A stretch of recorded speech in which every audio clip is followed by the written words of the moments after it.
지혜는 자신과 공동체를 지키는 힘입니다. 자신과 공동체를 공격하는 것이 죄와 악입니다.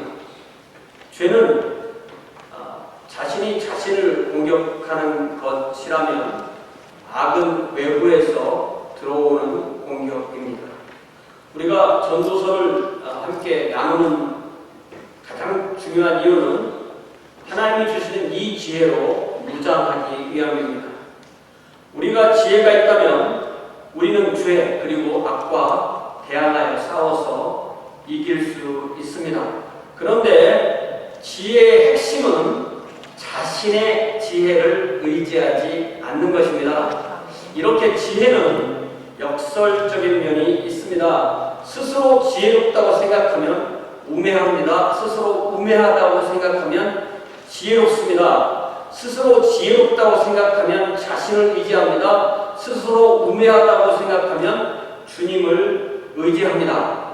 그리고 이것은 늘 순간의 문제입니다. 주님을 의지했는데 내가 주님을 의지했기 때문에 이제 나는 넘어질 위험이 없으니 안심이다 라고 생각하는 순간 넘어집니다. 주님을 의지했는데 왜 넘어질까요?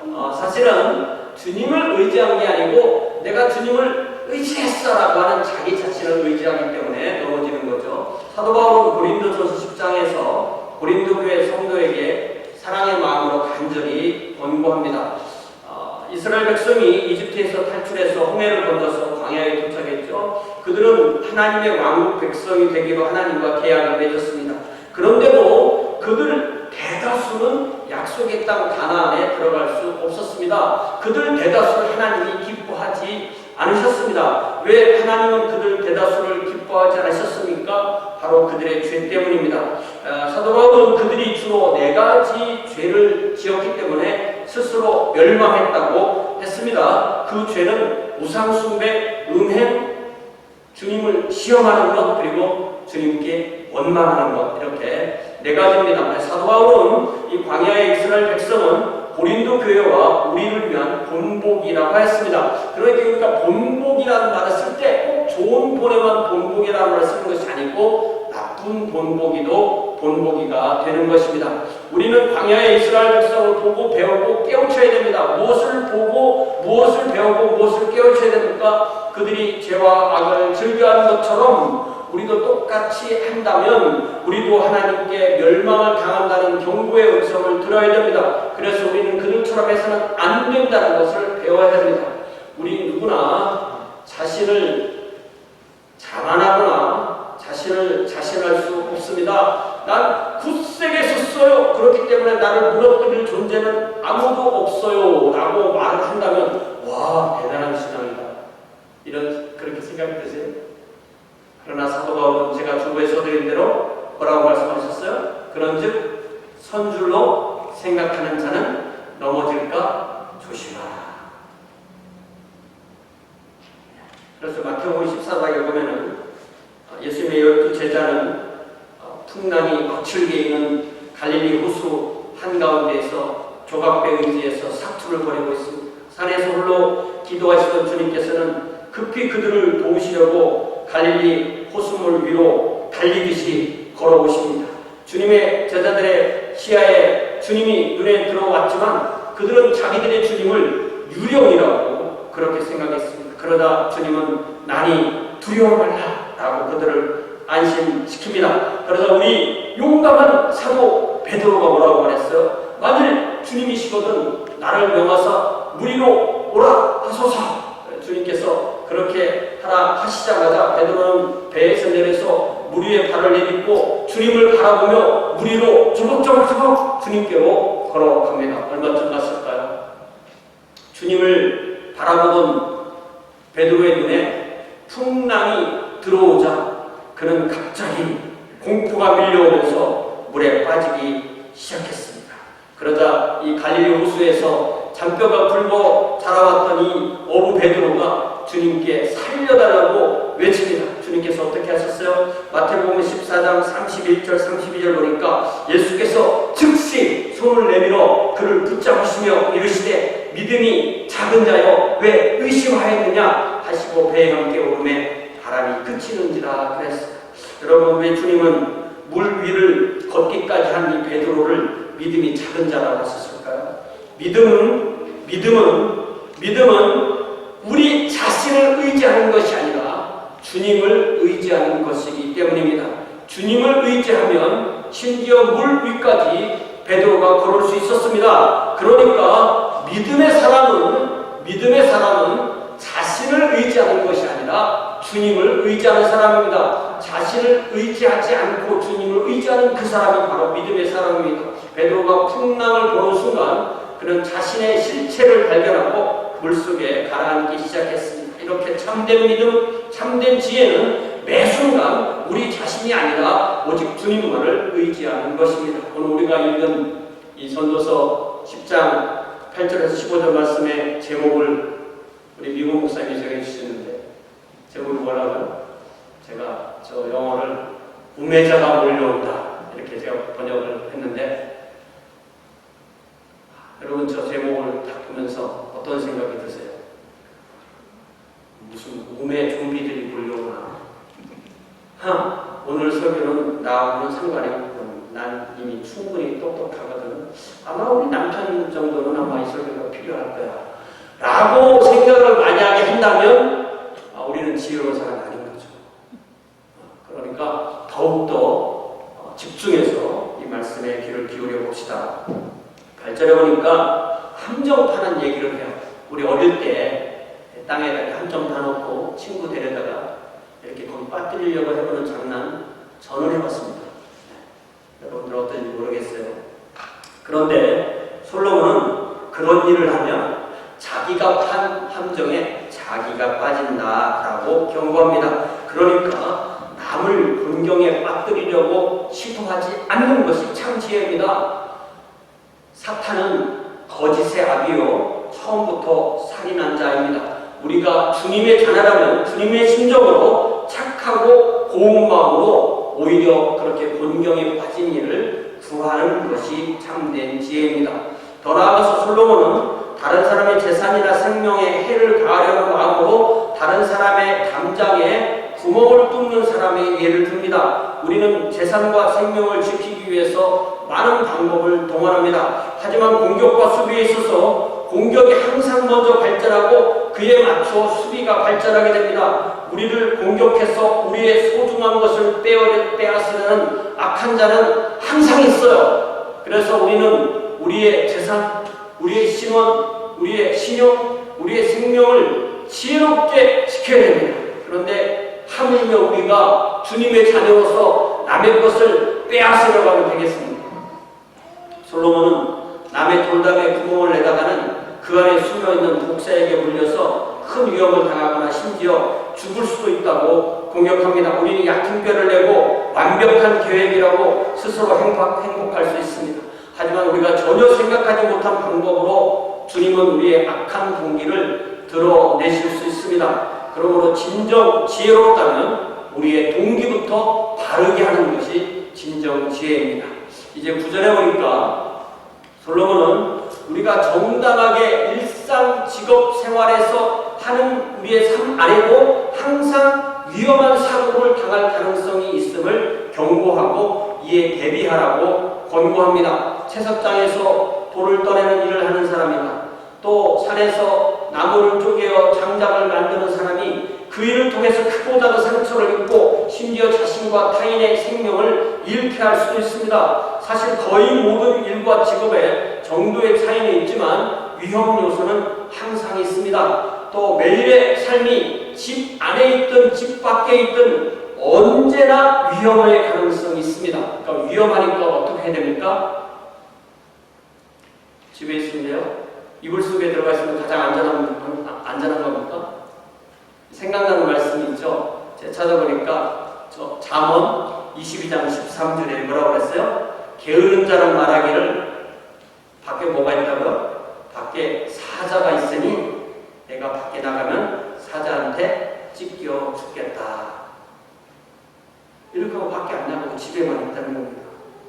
자, 이 죽음의 바이러스를 피하는 가장 좋은 방법은 아무도 안 만나고 혼자 사는 거예요. 아무도 안 만나고 혼자 살면 제일 안전합니다. 그런데 며칠이나 몇 주는 그렇게 살 수 있습니다. 그러나 몇 달이나 몇 년은 그렇게 살 수 없습니다. 왜냐하면 병으로 죽는 게 아니라 굶어 죽기 때문입니다. 굶어 죽기 전에 외로워서 죽습니다. 우울증이 엄습합니다. 그러니 우리는 이 코로나 바이러스의 세계적 유행처럼 위험천만한 세상에서도 안전하게 살고 일하는 법을 배우고 지켜야 하는 것입니다. 안전하게 사람을 만나는 법을 배우고 지켜야 됩니다. 안전하게 모여서 함께 찬양하며 기도하며 예배하며 교제하는 법을 배우고 또 지켜야 합니다. 이것이 바로 지혜입니다. 우리가 익히 알고 체험하듯이 100% 안전한 곳은 이 세상에 어디에도 없습니다. 그러면 우리는 안전수칙을 지키면서 하루하루 주님의 보호하심과 은혜를 누리며 살아야 합니다. 이제 10절에 보니까 솔로몬이 다시 제시하는 지혜는 무엇일까요?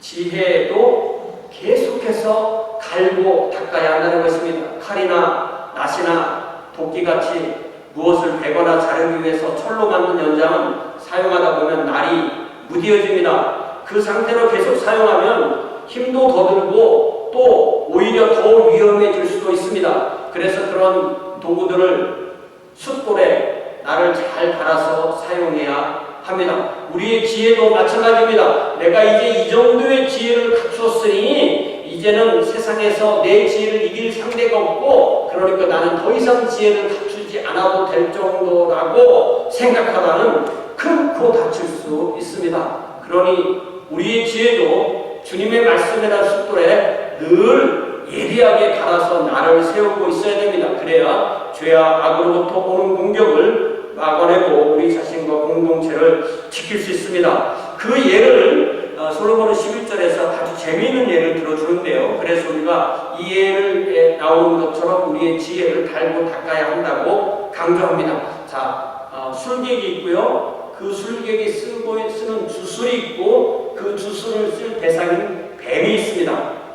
술객이 주술을 베풀어서 뱀을 조정하는 것은 그로 인해서 돈도 얻고 인기도 얻기 위함입니다. 그러나 술객이 자기 주술만 믿다가 많은 사람 앞에서 자기 주술대로 뱀이 움직일 줄 알고 제압을 하려고 했는데 오히려 뱀에 물려서 죽음에 이르게 된다면 얼마나 큰 낭패일까요? 이 예화는 우리가 하는 모든 일에 해당하는 것입니다. 무엇을 자기가 만들든 무엇을 팔든 또 학교에서 무엇을 가르치든 또 내가 무엇을 연구하든 또 내가 무엇을 저술하든 무엇을 말하든 무엇을 하든 간에 우리는 과거에만 머물러 있을 수가 없습니다. 과거에 머무는 것 어렵지 않습니다. 아무것도 안 하고 가만히 있으면 시간이 흘러가기 때문에 나는 과거에 머무는 것입니다. 자연스럽게 우리는 옛날 사람이 되어버리고 맙니다. 그러는 사이에 뱀은 더 영리해집니다. 그것도 모르고 술객은 매번 하던 대로 술객을 베풀다가 주술을 베풀다가 뱀에게 물리게 되는 것입니다.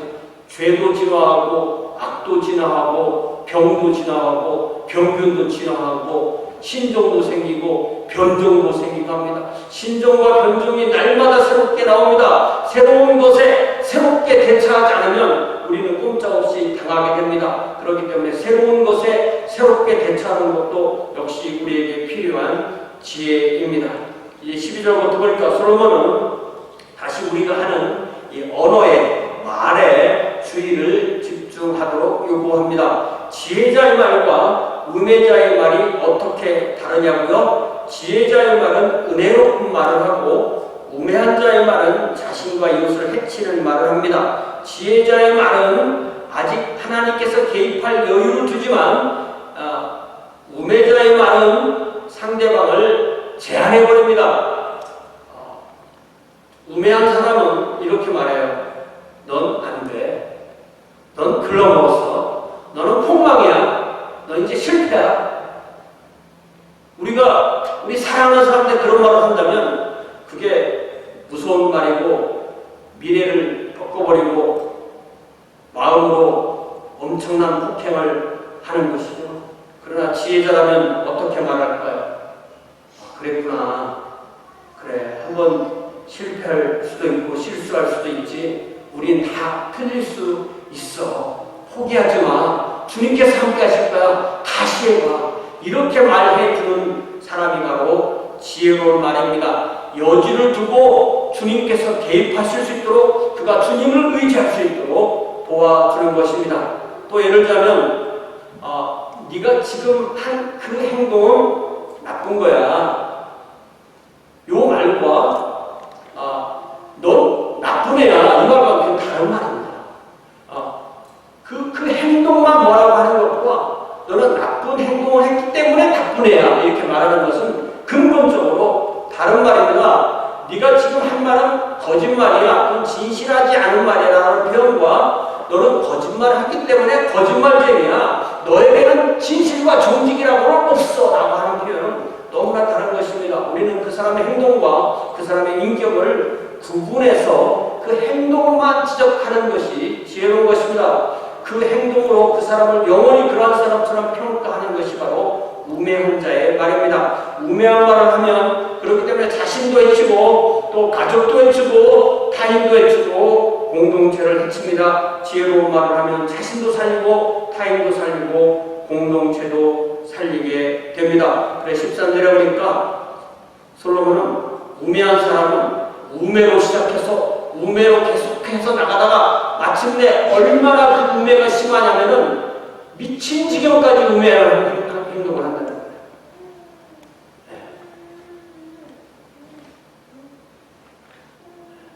아주 사악하게 미쳤다고 영어로 번역해놨죠. 왜 이렇게 강한 말을 쓸까요? 왜냐하면 우매한 사람들은 자기가 우매하다고 생각하지 않기 때문입니다. 자기 자신 안에 완전히 갇혀서 생각하고 싶은 것만 생각합니다. 보고 싶은 것만 봅니다. 듣고 싶은 것만 듣습니다. 말하고 싶은 것만 말합니다. 자기 말을 듣는 사람만 지혜롭다고 칭찬합니다. 그리고 그 안에서 자기들끼리 완전히 성을 쌓아놓고 만들어서 그 안에서 행복하게 삽니다. 그 사이 세상은 빠르게 변하고 닫혀있던 사람들은 과거로 휩쓸려가고 맙니다. 이처럼 닫혀있는 것이 바로 우매이고 죽음으로 이끄는 병입니다.